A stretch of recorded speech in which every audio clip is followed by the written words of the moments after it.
Selam, hoş geldiniz arkadaşlar. Nasılsınız? Umarım çok ama çok iyisinizdir. Dün yaptığımız yayındaki yorumlara baktım. Evet, sizin isteğiniz olan aşk hayatınızda sizi neler bekliyor? Bu konuyu işleyeceğiz bu gece. Bakalım aşk hayatınızda neler olacak? Onları bulmaya, onları anlamaya çalışacağız arkadaşlar. Evet, umarım konuyu beğenmişsinizdir.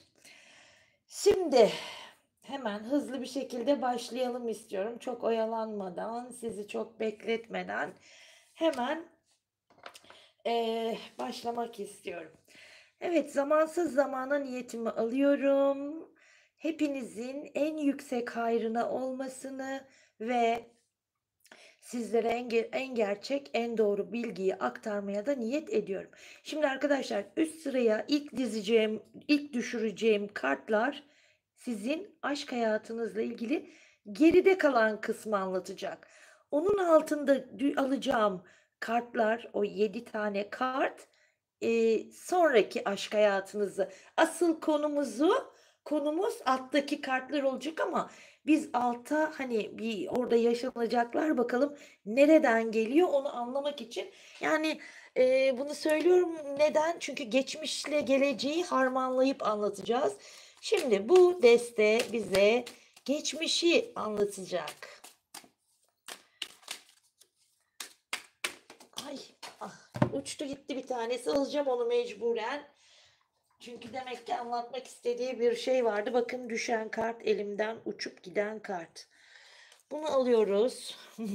Yani bu neyle başladı öyle? Görüyorsunuz değil mi? Bir kaosla başladı. İki tane birden. Oh, dengeler gitmiş. Ay, yıkılan kule ile şey birlikte geldi.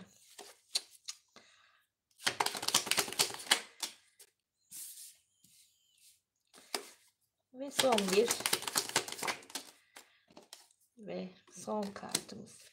Şimdi asıl konumuzu anlatacak. Sizi neler bekliyor bakalım. Neler gelecek. Ay.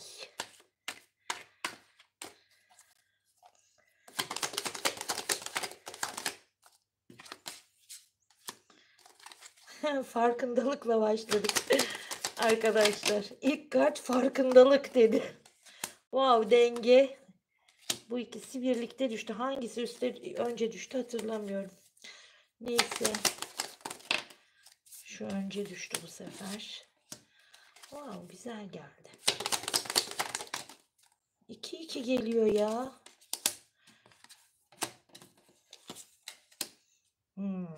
Of, olaya bak. Evet. Ben şimdi biraz daha detaylandırmış son olarak. Önce bunları yorumlayayım da. Bir dakika şu yuvarlaklardan da alalım arkadaşlar. Bir saniyenizi rica edeceğim.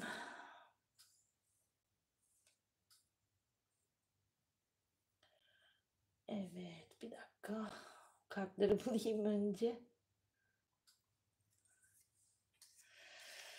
Of of, evet.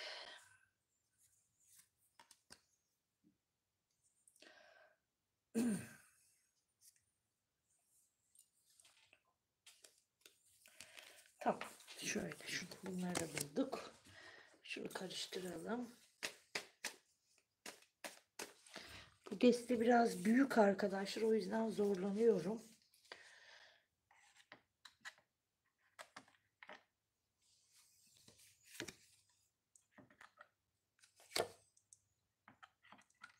Sonradan izleyecekler buraları sarabilir.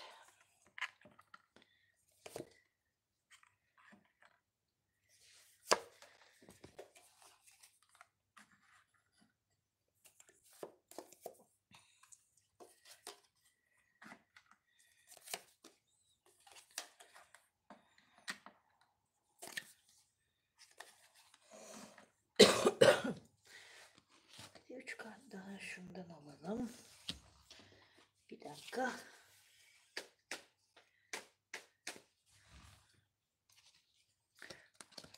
tane alacağız. Bunları en son yorumlayacağız. Böyle.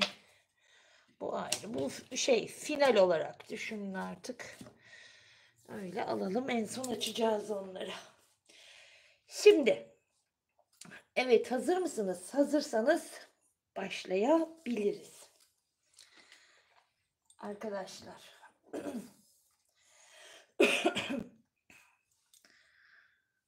Kılıç beşlisiyle başladık. Farkındaysanız önce geçmişe bir bakacağız dedik ya. Geçmişte kılıç beşlisiyle başladık ama e, yani bir yakıcılıktan bahsediyor arkadaşlar. Aşk hayatınızda yaşadığınız yakıcı, ruhunuzu yakan durumlardan bahsediyor. Aynı zamanda kendinizi hani ona karşı çok zayıf hissettiğiniz birisi olabilir.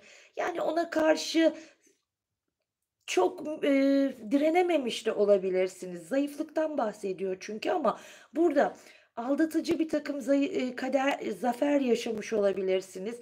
Ama bunun yanı sıra da bir kayıptan bahsediyor. İlk kartla zaten burada maalesef bir kayıpla başladı. Kayıp yaşayanlar için ya da ilişkiniz devam ediyorsa hani geçmişte yine problemli bir ilişkiden bahsediyor arkadaşlar ama e, boş işlerle uğraşan birisi olabilir hayatınızda. İşte aşk hayatınızda kaos yaratan, sizi sıkıntıya sokan, yani ruhunuzdaki o çatışmadan, depresyondan, ihanetten, yani bir aldatma yaşanmış olabilir, bir kayıp yaşanmış olabilir arkadaşlar. Yani bir başarısızlık olarak belki görüyor olabilirsiniz ya da bir düşüş olarak görüyor olabilirsiniz. Ama güven vermeyen bir ilişki dedi. Geçmişte yaşanan ilişkiye güven vermeyen bir ilişki olduğunu söylüyor arkadaşlar. Yani başlarken de bu şekilde başladık maalesef. Sanki bunu kadersel olarak arkadaşlar bu kişiyle kadersel olarak kendinize yeni bir sayfa açtığınızı düşünmüş olabilirsiniz. Ama yakıcı bir aşk diyor. Hani sizi böyle yakan ya da gerçekten çok hani çok seversin de o duyguyu yaşarsın ya, işte tam da öyle bir duygudan bahsediyor. Yakıcı bir duygudan bahsediyor. Eee, Bir türlü arkadaşlar bu kişiyle ya bu kişiyi aynı zamanda kıskanmış da olabilirsiniz. Yani burada kıskançlık duygularından da bahsediyor ama güvenilmez birisi olarak veriyor maalesef işte. Siz ona işte kaderimsin derken ya da işte ruh eşim, ikiz alevim derken o ne dedi burada? Maalesef yani ay bunu nasıl söyleyeyim? Yani hastalıklı veriyor arkadaşlar. Kişinin sizinle yaşadığı aşkı hastalıklı bir şekilde yaşamış olabilir. Yani burada netlik yok. Özellikle yine görüyorsunuz bu iki kart birden attı. İletişimle ilgili problemlerden bahsediyor. Hatta burada neyi veriyor? İletişimle ilgili işte siz şey şöyle diyebilirsiniz. Bu kişiyle görüşmek istediğinizde ya da işte konuşmak istediğinizde ya da iletişime geçmek istediğiniz zaman onun keyfine bağlı bir iletişim yaşamış olabilirsiniz. Hatta bu konuda sizinle zıtlaşmış da olabilir. Çünkü sert tepkiler veriyor burada. Keskin tepkilerden bahsediyor. Sert durumlardan bahsediyor. Evet, maalesef öyle. Ama işte çok sağduyulu birisi değilmiş maalesef. Tüm dengenizi bozan kişi olarak veriyor. Yani ciddi anlamda dengeniz bozulmuş arkadaşlar. Sizi derinden sarsmış. Evet, çok bu kişiye karşı ihtiraslarınız çok yüksek olabilir. Bu ilişki aslında olumlu bir şekilde başlamış. Olumlu bir ilişkinin daha sonra bozulmasından bahsediyor. Ama anlamsız ve yersiz sebeplerden, anlamsız ve yersiz uyumsuzluklar nedeniyle ilişkinin bozulduğunu söylüyor.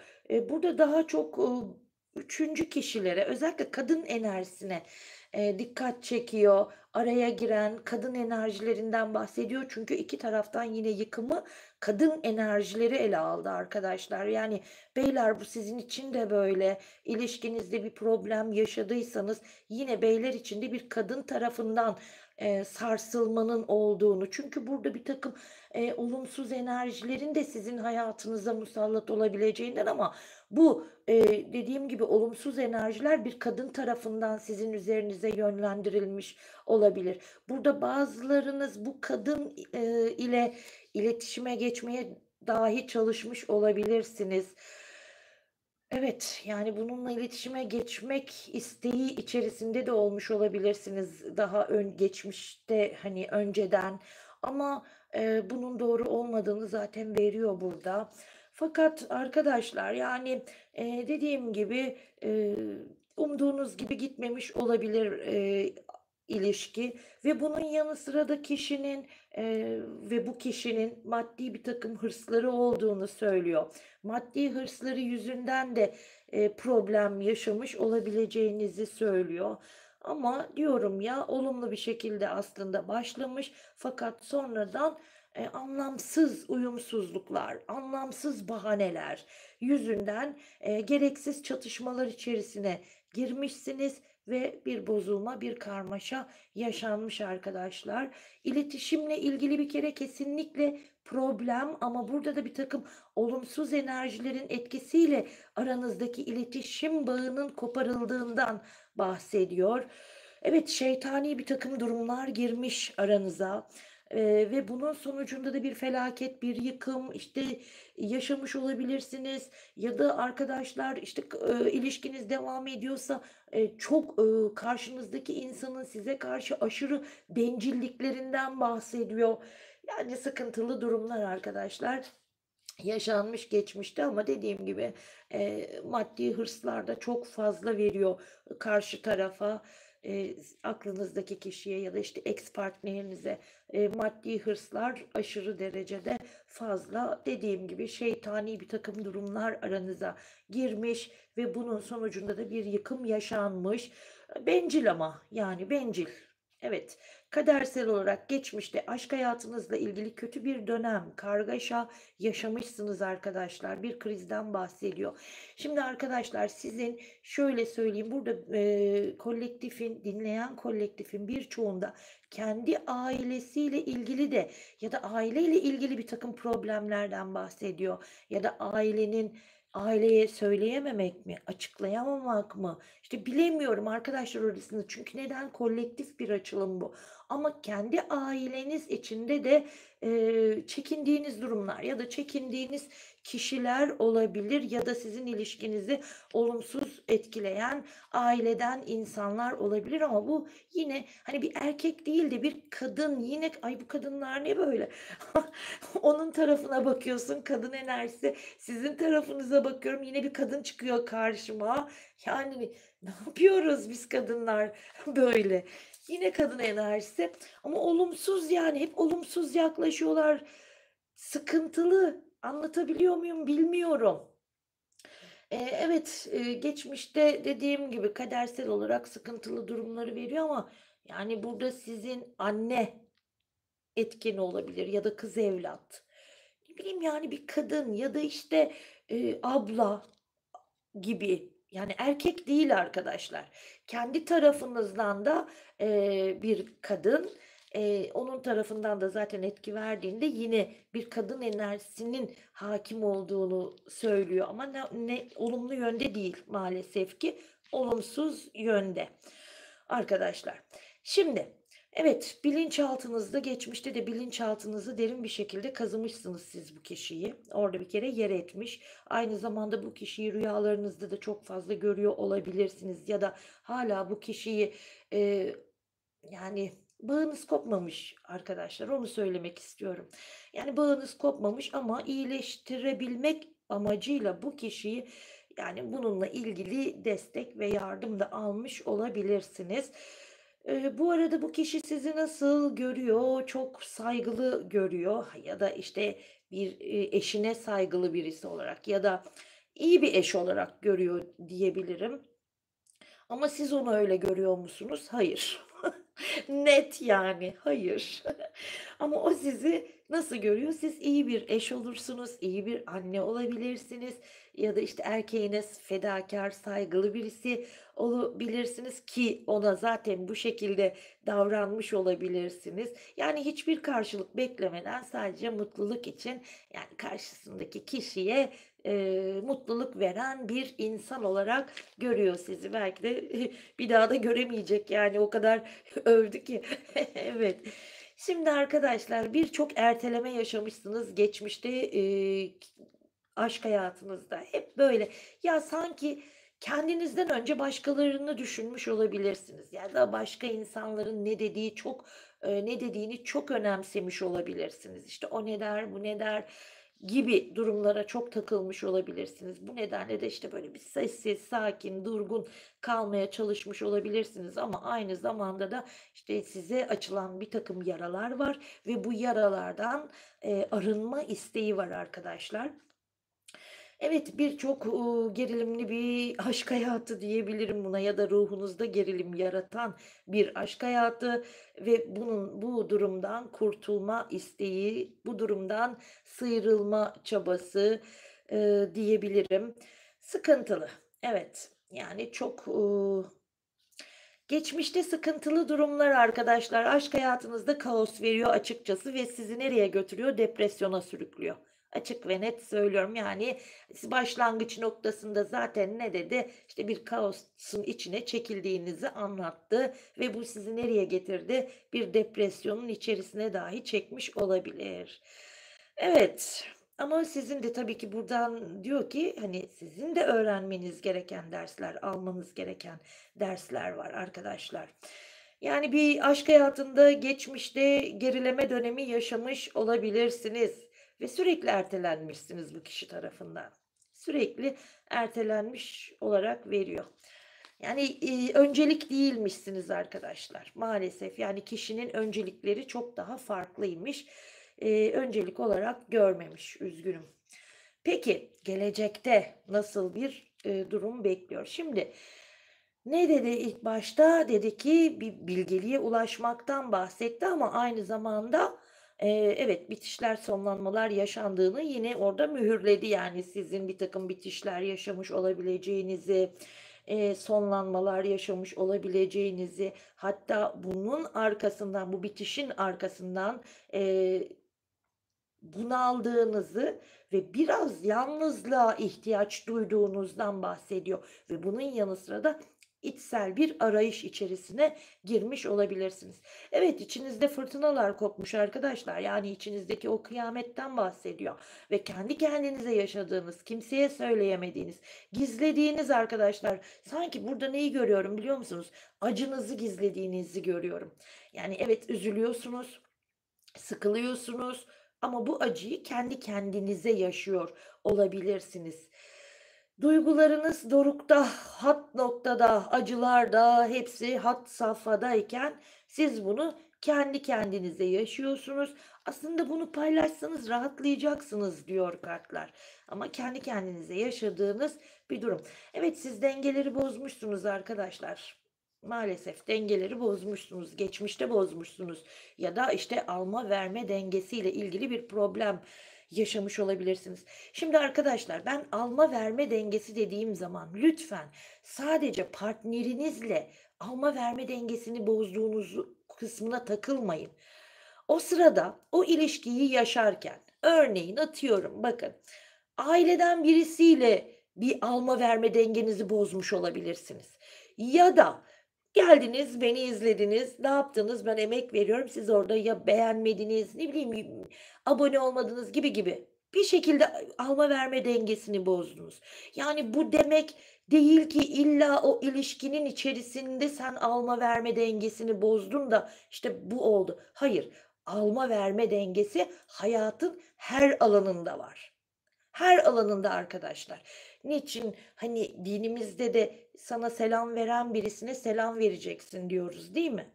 Sonuçta, bir sana, nasıl diyeyim, fedakârlık yapan ya da bir iyilik yapan, bir güzellik yapan birisine ne yapıyorsun? Teşekkür ediyorsun.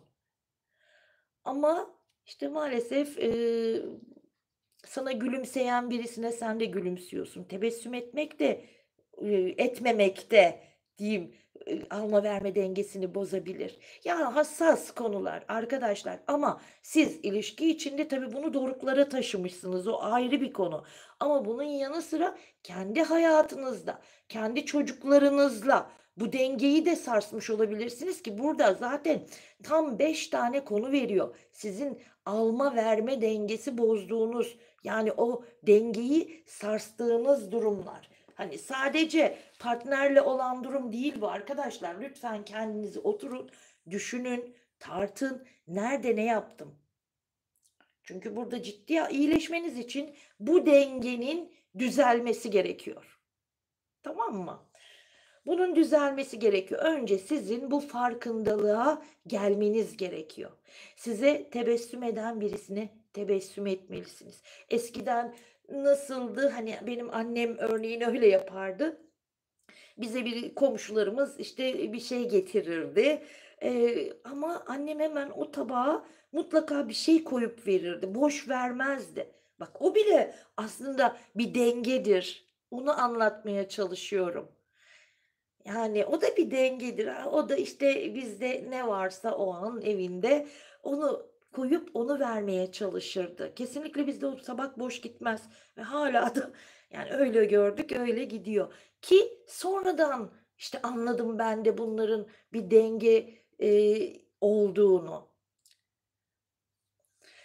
Yani arkadaşlar, sözüm ona sadece bu dengeyi, partnerle olan ilişkide aramayın. Hayatınızın her alanına bakın. Her alanında bu iyileştirmeyi yapmaya çalışın. Annenizle, babanızla, çoluğunuzla, çocuğunuzla, komşunuzla, arkadaşlarınızla ki yani bir yerlerden bir şeyler iyileşmeye başlasın arkadaşlar.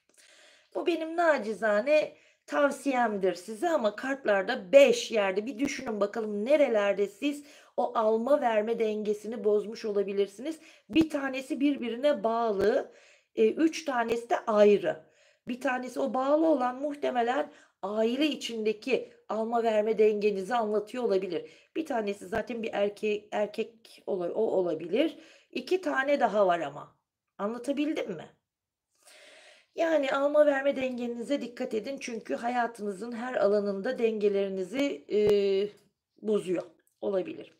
Yani uyumsuzluk yaratıyor. Burada ilişki açılımı olduğu için ilişkide ne veriyor? Sarsılma ve ayrılık getirmiş size. Bu dengesizlik. Evet, çünkü burada ne diyor? Çıkar çatışmaları falan olmuş. Neyse geçmişi bırakalım, geleceğe bakalım. Evet, şimdi siz çok dikkatli davranıyorsunuz. Çok, hani, ihtiyatlı yaklaşmaktan bahsediyor. Dikkatli yaklaşmaktan bahsediyor. Aşka bakış açınız sanki tamamen değişmiş arkadaşlar. Yani sizi aşk hayatınızda neler bekliyor dediğimde bir evet, dengeli bir ilişki istiyorsunuz, uyumlu bir ilişki istiyorsunuz. Karşınızdaki insanın da size karşı nezaketli olmasını istiyorsunuz.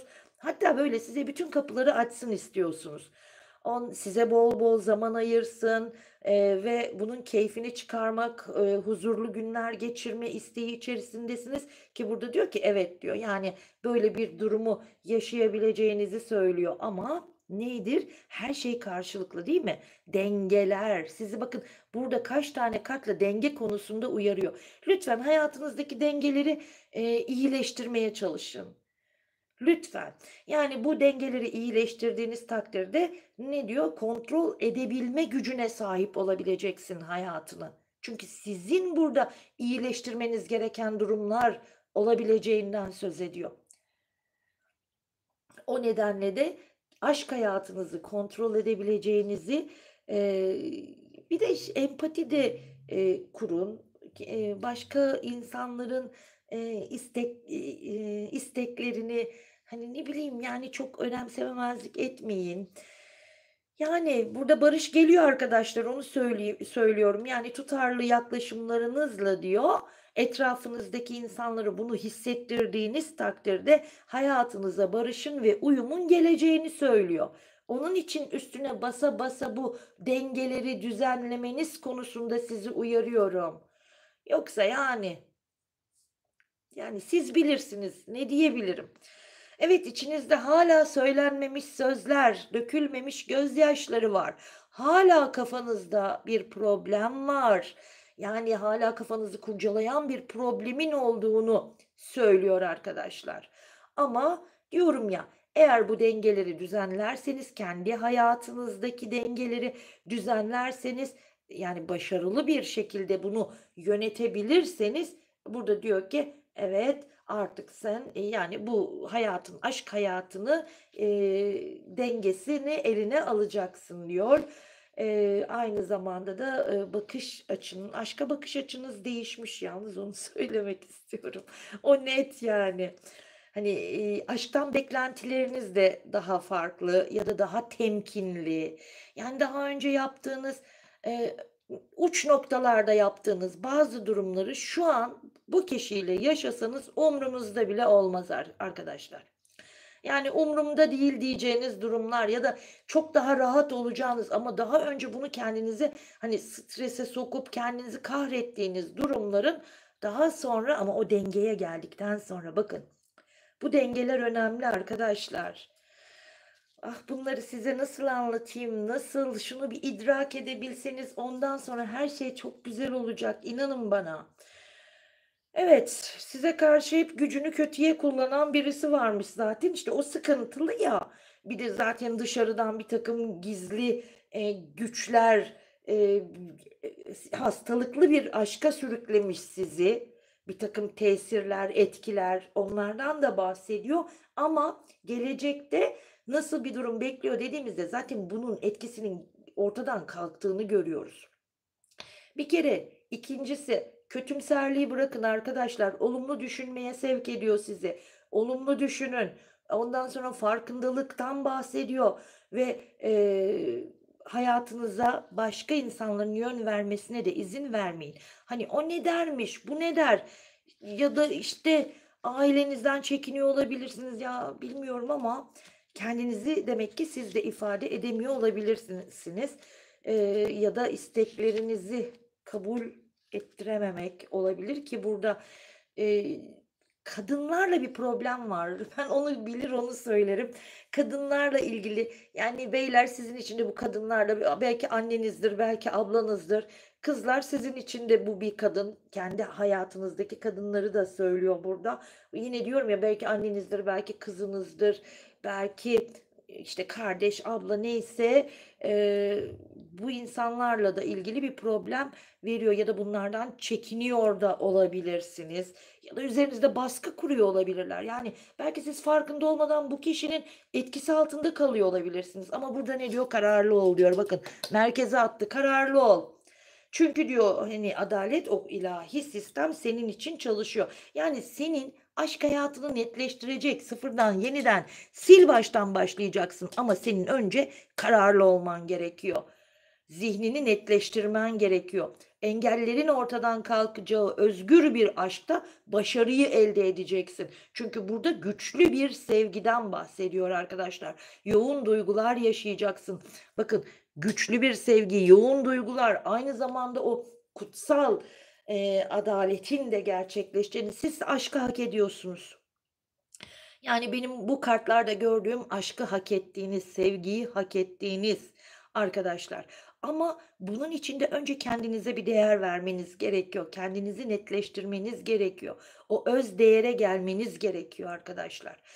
Evet, burada başka ne diyor? Diyor ki aşk hayatında engellenemeyen bir ilerleme olacak. Ama ne olacak biliyor musunuz? Siz artık, hani, öyle duygularla değil, siz mantığınızla hareket edeceksiniz. Ya, işte böyle. Siz artık mantığınızla, aşkta mantığınızla hareket edeceksiniz. Mantıklı adımlar atacaksınız. Emin adımlar atacaksın diyor. Ama ne diyor? Burada bazılarınız çocuk dahi istiyor olabilir.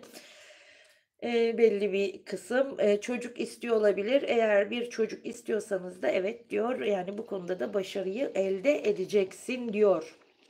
Yeter ki iste, yeter ki güzel olumlamalar yapın. Evet. Şimdi arkadaşlar, evet, sil baştan başlamaktan bahsediyoruz. Aşk hayatınıza tertemiz bir sayfa açmaktan bahsediyoruz. Evet, biraz şaşkın bir şekilde ilerliyor olabilirsiniz ama yani pozitif olmanız gerektiğini zaten altıncı hissiniz size yol gösterecek, yön gösterecek. Yepyeni başlangıçlara hazır ol diyor. Ama dediğim gibi eee, aşırı uç noktalardan uzak durmanız gerektiğini tekrar tekrar söylemek istiyorum. Dikkatli olmanız gereken durumlar var tabii ki. Bir haberden bahsediyor. Yine beklediğiniz güzel bir haberin geleceğini, iradesi güçlü bir insan istiyor olabilirsiniz. Olgun bir insan istiyorsun olabilirsiniz ama bakın mantığınızla ilerliyorsunuz ama bir yandan da tutkularınız da sizi ele geçiriyor. Evet. Ama diyor ki yine de aşk hayatınızda o çok istediğiniz şeyler olacak ve mutlu olacaksınız arkadaşlar. Ama mutlu, güzel olumlamalar yapın. Tamam mı? Objektif olun diyor. Ondan sonra sadakatle, yani zaten sadakat istiyorsunuz. Bu saatten sonra diyorsunuz ki benim için en önemli şeylerden bir tanesi sadakat ve cömert olması. Yani cömert olması, aşkta cömert, sevgide cömert, hatta maddiyatta da cömert olabilir. Yani neden olmasın? Değil mi? Evet. Yani yeri geldiğinde ne bileyim hediyeler alsın ki burada hani geçmişinize de baktığım için yani o konularda biraz cimri birisi ile karşılaşmış olabileceğinizi söylüyor. Evet arkadaşlar. Şimdi gelelim üstteki kartlara. Bakalım neler diyor sizin aşk hayatınızla ilgili bize. Şimdi gerçekleşmeyle başladık. Bakın şu kart. Ben bunu göstermezsem çatlarım. Bakın bu kart. Şöyle görüyorsunuz, okuyabiliyorsunuzdur. Umarım odaklandı mı? Şimdi burada ne diyor biliyor musunuz arkadaşlar? Gerçekleşme diyor. Bakın, kişisel farkındalıkla birlikte farkındalık gelir. Tamam mı? Burada farkındalıktan bahsediyor. Ve diyor ki yani hepimiz zaman zaman gereksiz dramalara kapılabiliyoruz. Barış, barışın geleceğin arkasından da şimdi bir takım dramalardan bahsediyor hayatınızda. Evet, zaman zaman gereksiz dramalara kapılabiliyoruz hepimiz. Yani siz de kapılmış olabilirsiniz. Siz de yaşamış olabilirsiniz. Yani bu tarz bir durum, yani size sadece bana özel demeyeceksiniz. Yani herkes yaşayabilir. Şimdi burada kişisel farkındalıktan söz ediyor. Kişisel farkındalıkla birlikte farkındalık gelir arkadaşlar. Bilgi güçtür. Bir durum içindeki rolünüzü kendi kendinize incelemeniz önemli diyor. Kendimin farkına varıyorum ve farkındalıklara göre hareket ediyorum demeniz gereken bir zamandan bahsediyor. Evet. Yani bir durumdan kaçma zamanı, artık sıkışıp kaldığınız durumdan kurtulma zamanınız geldi. Bakın, gördünüz mü? Yani artık sıkışıp kaldığınız o durumdan kurtulma zamanı geldi. Bunu söylüyor. Yani sıkışıp kaldığınız bir durum var arkadaşlar ve bu durumdan artık kurtulmanız gerekiyormuş. Yeni bir rol üstleneceksiniz diyor. Taze fikirler, yeni başlangıçlar ve hayatta yepyeni bir rol üstleneceğinizden bahsediyor. Evet, şapkayla birlikte. Ve iyi haberlerden bahsediyor. Aşk hayatınızla ilgili ya da aşkla ilgili güzel haberler, iyi haberler duymak üzere olduğunuzu, aynı zamanda olumsuz tarafı görmezden gelmenizi ve sorunun yalnızca olumlu tarafına bakmanızı da öğretiyor. Öğrenmenizi istediği durumlardan bir tanesi de bu. Evet. Bir hayranınızdan hediye olarak geldi. Bir hayrandan hediye diyor kartın üzerinde. Eee, Hediye her ne kadar hani romantik bir hediye gibi görünse de yani sadece öyle olduğunu düşünmeyin. Bu hediye aynı zamanda ebeveynlerinizden olabilir, çocuklarınızdan olabilir, ne bileyim patronunuzdan olabilir, bir arkadaşınızdan olabilir derken yanına buketin yanına tutkuyu attı arkadaşlar. Demek ki bu size tutkuyla yaklaşan birisinden gelecek bir hediyeymiş. Tutku, yanan tutku diyor. Muhteşem bir tutkudan bahsediyor orada. Yoğun bir tutkudan bahsediyor. Tutku hissettiğiniz birisinden ya da tutkulu bir aşk ya da coşkulu bir aşk hissettiğiniz birisinden bir hediye alacakmışsınız. Bu da diyor o senin hayranın zaten diyor. Burada aynı zamanda manevi aşk, spiritüel bir aşktan bahsediyor ama spiritüel, manevi aşk nedir? Yani orada bir zambak var değil mi? Beyaz zambak, kalbinizi ve zihninizi manevi sevgi, yani ne? Tanrısallık ve saflıkla dolduracaktır. Yani bu biraz da, hani, ilahiye yönelmek ya da, işte, bir şeyleri artık daha manevi tarafını da görmekten bahsediyor. Ve mutlu, kaygısız bir zaman diyor. Sakin, kaygısız bir zamanın sizi beklediğinden bahsediyor arkadaşlar. Fakat bunun yanı sıra aile sorunları dedi. Belirli bir süre aile sorunları nedeniyle kendinizi baskı altında hissedebilirsiniz. Bakın, yine aman bir dakika şimdi bir şey daha göreceğim. Burada da aynı şeyi verdi. Bakın, burada ne diyor? Aile sorunları. Yanına da neyi verdi? Yine bir kadın enerjisini verdi. Yani ailede ya da çekindiğiniz birisi olabilir, bir kadın olabilir arkadaşlar. Evet. Yani ama ailede, bu aile sorunları ailenizden bir kadınla da ilgili olabilir. Bu kadın la ya da iletişimle ilgili bir sorun da olabilir bu kişiyle. Evet, çünkü, yüz ifadesinde de kadının böyle bir şaşkın bir ifade var sanki. Evet, ama yine de burada ne diyor? En son kartta da haber diyor. Haber, ne demiş? Haber, paket, mektup. Ha, evet, bekliyorum diyor. Yani bir haber veya bir mektup bekliyor olabilirsiniz ya da böyle bir haberin size ulaşacağını söylüyor. Bakalım sonuç olarak aşk hayatınıza trust. Güzel. Trust, güven demek arkadaşlar. Trust, güven. Güven ile başladık. Yani yargısız bir şekilde ana odaklanıp dikkatinizi toplamanız gerekiyor. Yani farkındalık diyor. Zihninizin geçmişe ya da geleceğe ya da aynı anda her ikisine de yaptığı yolculuktan bahsediyor. Zihninizin gözüyle geçmişi ve geleceği izleyebilmek ve onu hatırlamak arkadaşlar. Artık bu farkındalık diyor, e, zihninizin, işte, diyorum ya, geçmişe ya da geleceğe ya da aynı anda her ikisine de yaptığı bir yolculuk ve, bu farkındalığa gelindiğini söylüyor. Aslında güven yolculuğunun temelidir bu. Yani kaybolmadan kendi gücünüzle adım atma zamanı, bu sizin için bir başlangıç diyor. Yalnız burada ikinci kartta da bakın gerçekleşme, bu da farkındalıktan bahseder arkadaşlar. Yine bir farkındalık kartı geldi. Yani kişisel farkındalıkla birlikte farkındalık gelir der o kartta. Yani bilgi güçtür. Evet, bilgi güçtür. Bir durum içindeki rolünüzü kendi kendinize incelemeniz önemlidir diyor. Bakın burada anahtarın deliğinden aslında kendinizi görüyorsunuz. Kendinizi izliyorsunuz. Yani bu aşk ilişkisindeki rolünüz diyor, kendi kendini incele. Yani ben ne yaptım, nasıl davranıyorum, ne yapıyorum? Aşktaki rolünü incelemen önemli diyor. Kendinizin farkına varmanız önemli ve o farkındalıklara göre hareket etmeniz önemli diyor arkadaşlar.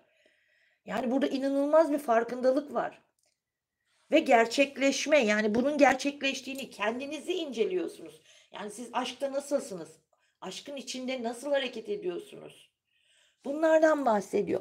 Ha ve son burada da barış verdi. Bakın burada da barış verdi. Yine bir ve bunun arkasından barış. Şimdi barış ile diyor ki artık hayatına huzur getirmenin vaktidir. Bakın zaten burada ne kadar huzurlu bir kadın. Meditasyon yapıyor. Yani çok huzurlu, rahat bir ortam. Artık bunun vakti geldi diyor, arkadaşlar. Dedim ya, işte, biraz önce de zaman zaman bir takım dramalara kapılabiliyoruz hepimiz.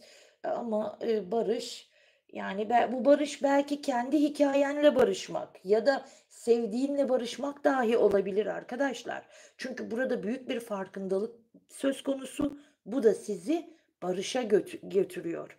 Yani, sizin hayatınıza, aşk hayatınıza barış getiriyor. Yani aşk hayatınızda bir barış söz konusu. Bu illaki, hani, tabii ki, istediğiniz kişiyle barışmak da olabilir ama bunun yanı sıra kendi hikayenizle barışmak da olabilir. Ya da aşka inancınız belki şimdi geçmiş yaşadıklarınıza baktığımızda, aşka biraz küskün olabilirsiniz, kırgın olabilirsiniz. Aşkla yeniden barışmak da olabilir. Biz de ne diyoruz? Aldık, kabul ettik diyoruz ve öyle de oldu diyoruz. Peki, bu kişi son olarak size, aşk hayatınızda artık kimse bu kişi, yeni eski her neyse size bir şey söylesin. Bakalım ne diyecek? Diyelim, kart alalım. Seninle sadece arkadaş olmaya çalıştım ama seni başka bir sevgiliyle görmek çok üzücü olur. Ay, bu kıskançlık var ya, bu kıskançlık. Size söylediği şeyi gördünüz mü? 49 numarayla seslendi ve ne dedi? Seninle sadece arkadaş olmaya çalıştım ama seni başka bir sevgiliyle görmek çok üzücü olur. Ya, öyle olur. Şimdi burada tabii ki başka birisiyle görmekten çekinen, korkan birisi var. Ve ne diyor? Sensiz hayat nasıl mı? Seninle olmak dünya cennetiydi. Sensiz yaşamak kendi cehennemim gibi hissettirdi.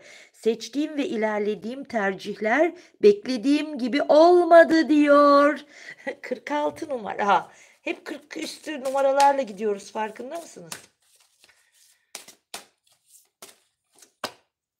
Ve 41. Ay, hep 40 üstü, fark ettiyseniz hep 40 üstü. Ve ne diyor? Gerçek şu ki yeri geldi çok güzel anılar yarattık. Yeri geldi çok keyifli vakitler geçirdik. Yeri geldi çok güzel iletişimler kurduk. Seni nasıl unutabilirim ki diyor. Evet, unutamıyormuş. Unutamasın. Ve öyle de oldu. Mühürledik gitti. Evet. Aldık, kabul ettik diyoruz arkadaşlar. Ve bu akşamki açılımımızın sonuna geliyoruz. Yarın görüşmek üzere. Kendinize çok iyi bakın. Sevgiyle kalın.